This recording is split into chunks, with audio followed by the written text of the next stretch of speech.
तो आपको याद होगा कि प्रीवियस लेक्चर में हमने कुछ 4-5 एग्जांपल्स देखी थी जिसमें इंड्यूस्ड करंट को हमने डिस्कस किया था। यानी कि उसमें क्या था कि पहले नंबर पे एक कॉइल के करीब जब हम मैग्नेट को लेके आते हैं तो उसके साथ जो गैल्वेनोमीटर जुड़ा हुआ था वो करंट शो कर रहा था। तो बेसिकली हमने ये कहा था कि इसका कॉइल का मैग्नेटिक फ्लक्स जो है वो चेंज हो रहा है जिसकी वजह से करंट इंड्यूस हुआ है। और यही बातें जो हैं बाकी एग्जांपल्स में हमने डिस्कस की थी। तो ये बेसिकली सबसे पहले ऑब्जर्व किया था फैराडे ने, इसीलिए इसका नाम देते हैं Faraday law of electromagnetic induction. तो ये इसकी जो स्टेटमेंट है वो कुछ नहीं की जा सकती है कि जब किसी भी कॉइल के थ्रू मैग्नेटिक फ्लक्स चेंज होता है तो उसमें ईएमएफ इंड्यूस होती है, पहली बात। और दूसरी बात क्या है कि ये जो इंड्यूस्ड ईएमएफ होती है ये time rate of change of magnetic flux के डायरेक्टली प्रोपोर्शनल होती है। यानी कि पहली बात क्या हुई कि जब भी किसी कॉइल के थ्रू मैग्नेटिक फ्लक्स चेंज होता है तो कॉइल में ईएमएफ इंड्यूस होती है। कॉइल के अंदर ईएमएफ, कॉइल के दोनों टर्मिनल्स के दरमियान पोटेंशियल का डिफरेंस जो है वो जनरेट हो जाता है जो कि इंड्यूस्ड ईएमएफ होती है। यानी कि बगैर किसी बैटरी के हमने पोटेंशियल का डिफरेंस जो है वो जनरेट करती है। और दूसरी बात क्या है कि ये जो इंड्यूस्ड ईएमएफ है इसकी वैल्यू डिपेंड करती है किसके ऊपर, कि फ्लक्स जो है किस रेट से चेंज हो रहा है, मैग्नेटिक फ्लक्स किस रेट से चेंज हो रहा है। अगर उसका टाइम रेट ऑफ चेंज ज्यादा है तो ईएमएफ ज्यादा पैदा होगी। Time rate of change of magnetic flux का वो कम है तो ईएमएफ की वैल्यू भी कम होगी। तो हम कह सकते हैं कि epsilon is directly proportional to the minus delta phi over delta t. या हम इसको कह सकते हैं कि epsilon is equal to minus n delta phi over delta t. ये एन जो है बेसिकली ये नंबर ऑफ टर्न्स हैं और ये यहाँ एक्ट करते हैं like constant of proportionality. Epsilon is equal to minus n delta phi over delta t. याद रखें ये मैथमेटिकल फॉर्म जो हम अपनी तरफ से लिखते हैं। फैराडे ने इसको यहाँ इसी तरह एक्सप्लेन किया था कि जब भी किसी मैग्नेटिक फ्लक्स जो है वो कॉइल का चेंज होता है तो उसमें ईएमएफ इंड्यूस होती है और ये इंड्यूस्ड ईएमएफ जो होती है ये time rate of change of magnetic flux के डायरेक्टली प्रोपोर्शनल होती है और उसको ज़ाहिर मैथमेटिकली हम लोग ध्यान कर सकते हैं। अब आज इसको हम प्रूव करना चाहते हैं वाकई ऐसी बात होती है और क्यों होती है। उसके लिए हम प्रीवियस जो एग्जाम्पल है उसको ही एक्सप्लेन करते हैं दोबारा। ये देखिए ये आपके पास एक मैग्नेटिक फील्ड है, यूनिफॉर्म मैग्नेटिक फील्ड, और ये क्रॉस मैग्नेटिक फील्ड शो कर रहा है जिस तरह बारहा हम कह चुके हैं कि इसकी जो डायरेक्शन है वो हमसे अवे है, inward the plane of white board है ये।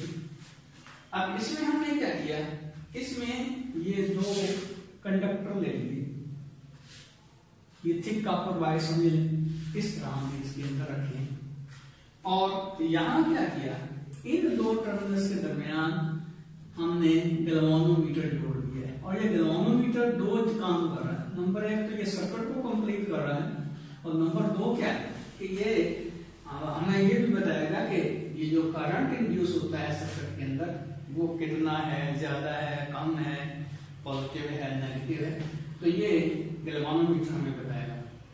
अब ये एक और कंडक्टर जो है वो यहाँ इसके ऊपर रख देते हैं। ये याद रखें कि ये कंडक्टर इसको टच कर रहा है, यानी कि इन दोनों जो हमारे कंडक्टिंग ट्रैक थे इनके ऊपर हमने रखा हुआ जो इसको टच कर रहा है, यानी कि यहाँ से ये दोनों ये इसके साथ टच हो रहे हैं।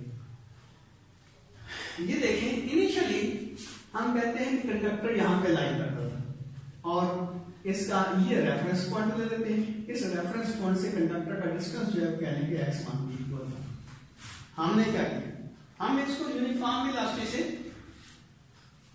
इस डायरेक्शन में मूव करवाना शुरू कर देते हैं और कुछ टाइम डेल्टा टी के बाद हम इसकी नई पोजीशन देखते हैं तो नई पोजीशन बिल्कुल इसकी ये बन जाती है, यहाँ पे आ जाता है ये कंडक्टर, यानी ये मूव करता हुआ यहाँ पे पहुंच गया है।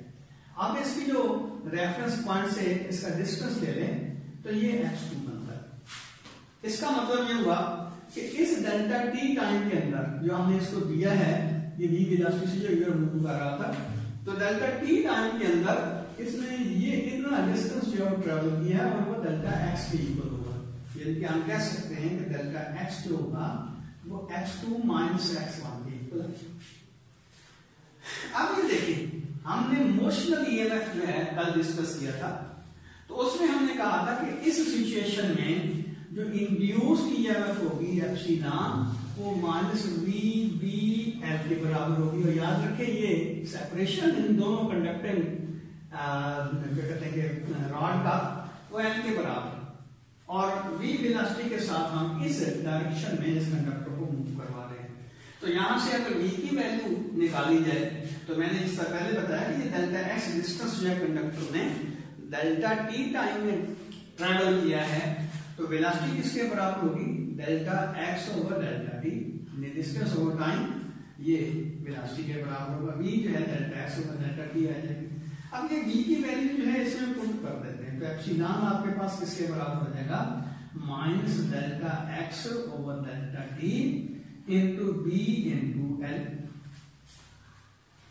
अब ये देखें कि यहां पहले कंडक्टर था तो इसका एरिया जो है इतना था, इसके अंदर से जो लाइनें थी इस सिचुएशन में अगर देखा जाए 1 2 3 4 5 6 लाइनें पास हो रही थी, और इसका विड्थ ये पहले जो लूप एरिया बनता था वो एक इक्वल था। अब जब हमने इस कंडक्टर को यहां से यहां डिस्प्लेस करवा दिया तो इस एरिया के अंदर से लाइनों की तादाद, मैग्नेटिक फील्ड की लाइनों की तादाद बढ़ गई। इसका मतलब यह है कि इसका फ्लक्स चेंज हो गया, पहले से फ्लक्स की वैल्यू इंक्रीज हो गई है। अब जो इंक्रीमेंट हुई है फ्लक्स में वो कितनी हुई है, तो आपको पता है कि फ्लक्स किसके बराबर होता है, मैग्नेटिक फ्लक्स जो होता है बी डॉट ए के इक्वल होता है, बी डॉट ए। अब बी और ए जो है अगर एक दूसरे का पैरेलल है जिसका ठिकाना है, यानी कि हम एरिया की डायरेक्शन ये लेते हैं इन वर्ड का प्लेन, तो बी और ए एक दूसरे का पैरेलल है, तो हम कह सकते हैं ये B A cos of 0 degree होगा, कॉस 0 1 के बराबर होगा, तो फाई आपके पास आ जाएगा बी और ए का प्रोडक्ट। अब ये उस वक्त की सिचुएशन है जब ये कंडक्टर यहां पे था। अब ये देखिए इस फ्लक्स में चेंज आया है, किस वजह से कि ये जो इसका एरिया पहले ये था, अब एरिया जो है इतना बढ़ गया, पहले से बढ़ गया एरिया, और उस एरिया में चेंज इतनी आई है, ये एरिया चेंज हुआ है, बढ़ गया है इतना एरिया। तो इसका मतलब जो है कि फ्लक्स में जो चेंज आई है, जाहिर है बी की वैल्यू तो हमने कांस्टेंट रखी है, बी की वैल्यू में चेंज नहीं आई, चेंज आई है तो एरिया में आई है, और एरिया के चेंज की वजह से इसका फ्लक्स चेंज हो गया, कह लेंगे डेल्टा फाई चेंज हुआ एरिया, सॉरी फ्लक्स, तो ये आ जाएगा बी डेल्टा ए, ये डेल्टा ए, ये इतना हिस्सा जो है ये डेल्टा ए के इक्वल है, चेंज इन एरिया जो आया है, तो delta phi B delta A के इक्वल होगा। अब डेल्टा ए किसके बराबर है, ये देखिए यहां से लेकर यहां तक ये इसकी लेंथ क्या है, क्योंकि ये एक तकरीबन रेक्टेंगल बनती है, इस रेक्टेंगल की जो लेंथ है वो ये होगी और इसकी विड्थ जो है डेल्टा ए की डेल्टा एक्स के बराबर होगी। इसका मतलब जो हुआ कि हम देख सकते हैं delta A is equal to L delta x, तो एल डेल्टा एक्स जो है वो डेल्टा ए के इक्वल होगा। ये एल डेल्टा एक्स यहां जो है इसकी वैल्यू पुट कर देते हैं, तो एप्सिलॉन आपके पास आ जाएगा minus B into delta x L delta x over delta t, यानी कि B L delta x over delta t. लेकिन एल डेल्टा एक्स किसके बराबर है, एल डेल्टा एक्स जो डेल्टा ए के बराबर है, तो हम कह सकते हैं कि epsilon is equal to minus B delta A over delta t. लेकिन बी डेल्टा ए किसके बराबर है, बी डेल्टा ए में डेल्टा फाई के बराबर। इसका मतलब ये हुआ कि हम यहां लिख सकते हैं epsilon is equal to delta phi over sorry negative minus delta phi over delta t, ये आ जाएगा minus delta phi over delta t. तो ये किसके इक्वल आ गया, एप्सिलॉन के। एप्सिलॉन आपके पास आया minus delta phi over delta t. अब ये देखिए अगर इसके ऊपर गौर करें तो ये एक लूप नहीं बन रहा, यानी कि ये एक लूप बन रहा है, ये पहले लूप एरिया ये था, अब इसको हमने जब यहाँ डिस्प्लेस कर दिया तो लूप एरिया ये बन गया है, लेकिन बना एक ही लूप है। इसका मतलब ये हुआ कि इस सिचुएशन में यहाँ 1 है, लेकिन अगर हमारे पास एक कॉइल है और उस कॉइल के नंबर ऑफ टर्न्स n के बराबर है और सभी में फ्लक्स जो है वो सेम चेंज हो रहा है, तो फिर एप्सिलॉन की वैल्यू जो है n टाइम इंक्रीज हो जाएगी। इसलिए हम कहते हैं कि epsilon is equal to -n delta phi over delta t. याद रखें ये जो हमने रिलेशन निकाली है, ये रिलेशन निकाली है, ये इस पर्टिकुलर केस के लिए निकाली है, लेकिन इसको जनरलाइज कर सकते हैं। हर किस्म की कॉइल जो है उसके थ्रू जो फ्लक्स पास होता है उसका टाइम रेट ऑफ चेंज है, उसको हम लेते हैं और उसके नंबर ऑफ टर्न से उसको मल्टीप्लाई कर देते हैं। तो ये कॉइल के जो दोनों एंड होंगे, दोनों टर्मिनल होंगे, उनके दरमियान हमारा ईएमएफ जो है वो आ जाएगा। अब देखिए कि यही स्टेटमेंट है इसकी भी Faraday law of electromagnetic induction की इंड्यूस्ड ईएमएफ जो होती है वो -n delta phi over delta t के बराबर होती है।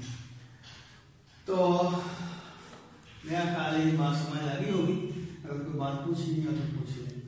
यानी कि सिंपल बात क्या हुई कि इसमें एरिया चेंज हो रहा है, कंडक्टर यहाँ से यहाँ तक मूव किया कंडक्टर ने वी वेलोसिटी के साथ, जिसकी वजह से इसके एरिया में इजाफा हुआ। एरिया में इजाफा होने की वजह से इसका फ्लक्स चेंज हो गया, तो डेल्टा फाई जो होगा पी डेल्टा ए के इक्वल हो गया। लेकिन डेल्टा ए किसके इक्वल होगा, ये है डेल्टा ए, ये लेंथ और विड्थ का product L into delta X delta A आ गया। इसका मतलब ये हुआ कि हम ये जो बात यहाँ लिखी थी कि delta x over delta t into B into L, तो ये एल और डेल्टा एक्स की वैल्यू जो है वो आपके पास आएगी डेल्टा ए के बराबर, तो B delta A over delta T आ जाएगा, ये एप्सिलॉन आ गया। लेकिन ये जो है ये है मैग्नेटिक फ्लक्स में चेंज, तो एप्सिलॉन हम कह सकते हैं कि एप्सिलॉन जो है इंड्यूस्ड ईएमएफ है, तो ये मान delta phi over delta t के इक्वल होगी। अगर नंबर ऑफ टर्न्स n के बराबर होंगे तो एप्सिलॉन के n टाइम